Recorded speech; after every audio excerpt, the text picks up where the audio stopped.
It was what it was, and what it was messy. I'm John Retton with the Retro View WCW Thunder from November 15, 2000.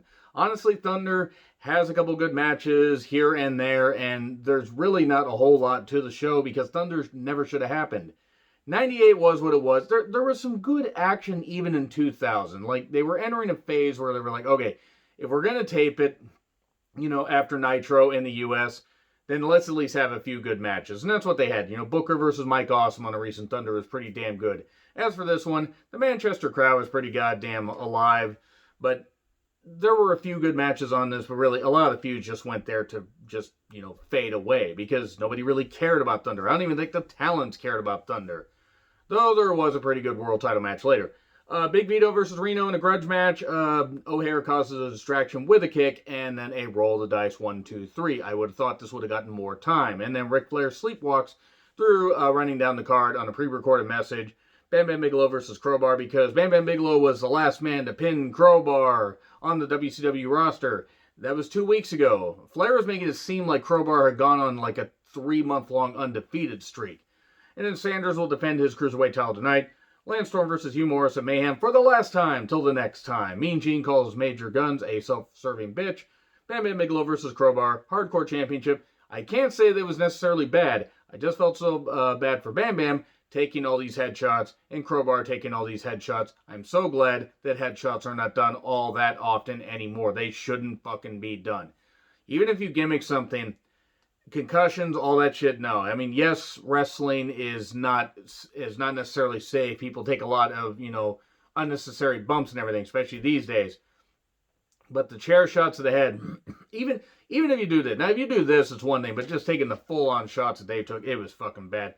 3 tables, trash cans to the head, tables broken all over the place. Mike Awesome helps out his Prince and Polyester brother or brethren, whatever it is.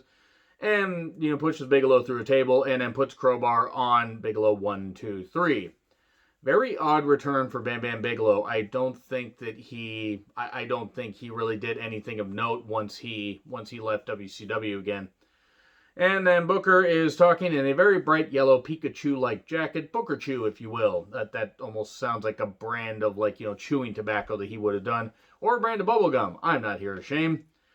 Don't do chewing tobacco, kids. It's really bad. So, Scott Steiner, welcome to hell. He apparently knew that there was going to be a character in American Horror Story Coven that was going to say the same damn thing years later. He has the clairvoyance to do that and also to recognize that he's going to hate his own race on WWE kickoff shows. And if you don't know what I'm talking about, yeah. Moving on. Bam Bam Bigelow then attacks Crowbar and Mike Awesome backstage. MIA, they're dejected. Well, maybe we should take a break and everything, Chavo says. Chavo should talk about building a wall. If it's not white, it's not right. Goddamn piece of trumping shit that he is. Trumping shit, whatever the fuck. I don't care. The goddamn insult's just going to stay in. We can't do this on our own. Well, at least, fucking Hugh Morris said something correct. Because he could never do anything on his own besides bully people that he was trying to train.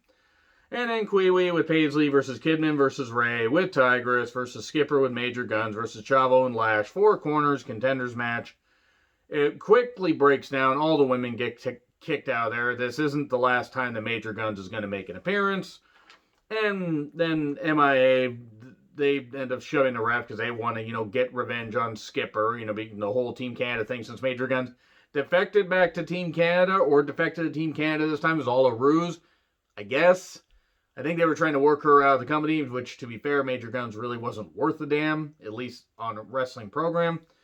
And then they get kicked out. So then Kwee pins Kidman soon after. Skipper hits a spin kick, and Kwee covers Ray. So it's down to them. A melee. Duggan's out there. Ming attacks Duggan, harkening back to, the Haku Jim Duggan feud that nobody really fondly remembers at all. No disrespect to either man, but really they were, Duggan especially was diminished at that point. And then Kwee gets the most devastating maneuver in all professional wrestling surprise roll up 1, 2, 3 and pins Skipper. So he will face above average Mike Sanders and below average promo skills on the Mayhem card. And then Mean Gene mocks Disco and Alex Wright. Fitting because, especially for Disco's hat alone, though, the hat was the brightest thing among that group. And then Sanders says he will gladly face Kiwi at Mayhem. And then Flair says, well, hey, you're defending your title tonight, by the way. I don't know if you understood the 48 hours thing. I don't think Mike Sanders knew how to do math. I don't know what Mike Sanders did to me necessarily. He hasn't done anything personally. But he was just a rotten goddamn character. He wasn't even above average. He was just there. I mean, if he was there to be somebody that would, get their ass kicked and we were all going to cheer, well, it didn't really fucking work. I didn't give a shit when he got his ass kicked. And then Bagwell has a sit-down interview with Mike Tenay. And he wants to get what he deserves in WCW since he's been there for about, 10 years by that point. Scary thought. Buck Bagwell was in WCW for about 10 years and did fuck and all. I mean, he did have an injury, and I'm glad he recovered from that injury, but yeah, Bagwell never really meant anything. And then he mentions specifically Jeff Jarrett wanting to get the pushes like he does and like he did, being a 3-time WCW champion, which Jarrett should have been a 0-time WCW champion, by the way. And then Sanders talks to Jarrett on the phone about what Buff said. Oh, I've got a plan for him. Storm with Major Guns versus Booker T, world title match. Very well wrestled. It was a great big fight feel. Storm countered a lot of Booker's offense and targeted the knee. DDT on the chair, no DQ at all, and then eventually bookend when Storm tries to jump off the top. 1, 2, 3. Duggan then tries to attack, and then Skipper does. They get laid out. And then Major Guns gets hit with the bookend, ends up on her back, which kind of is a metaphor for probably how she was in the company, to be honest. Look, you need to have good characters of both genders, and really all races, colors, and creeds, however you want to say it. But Major Guns never belonged on a wrestling program. She was fucking right. She wasn't as bad as Sable, but she was pretty goddamn pointless. She had boobs. Congratulations, most strippers do. That's probably where Major Guns should have been. I ain't apologizing because that's probably where she was. So, Flair then shows up to say to Sanders, hey, you're going to leave with your title. You're not going to defend it against anybody. You're going to face somebody but they missed the cruiserweight limit by about 100 pounds. It's Kevin Nash. Nash beats the shit out of him, while Flair has cops hold the Thrillers backstage. Hold them and everything. Well, the cops don't do a very good job because Nash gets about 3 minutes of work in on the Thrillers, and then they beat him down. And still no DDP, even though DDP shows up. I want to say it's on Nitro next week, because that's a go-home Nitro for Mayhem. And then the Boogie Nights versus Conan and Ernest Miller. That is Ernest Miller's shocking partner. And earlier, Disco got money from Alex Wright to pay off somebody, seemingly. I wonder who the fuck they paid off to maybe, come and make this match a little bit more even. Why was Disco ever a thing? We get a ref bump. Chronic shows up. They do high times to Conan. He lands badly. I think he hurt his collarbone. And then Disco covers 1, 2, 3. Hooray! Disco Inferno got a victory in 2000, and that's why WCW should have fucking died. So then Bagwell versus Goldberg. This was the favor that Jarrett asked for, and Goldberg just demolishes him. I mean, but Bagwell did, one move. He got, the pose and the double bicep, and then got spear jackhammer and show respect at the end. And then Scott Steiner yells about the main event and about Sting. He does not yell about math. That's still years off. And it's lethal. The London Lethal Lottery Finals didn't even go 8 minutes. Didn't even fucking go that. It's fucking ridiculous. Scott yells a lot. Eventually, he counters a crucifix into a Scorpion Death Drop 1, 2, 3.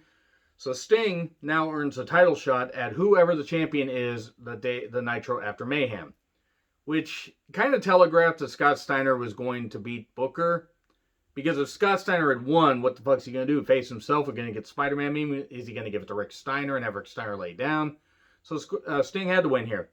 And then Steiner, drapes his lengthy pipe all over Sting and then puts a straitjacket on him and pipes him while he's tied up. This got very weird.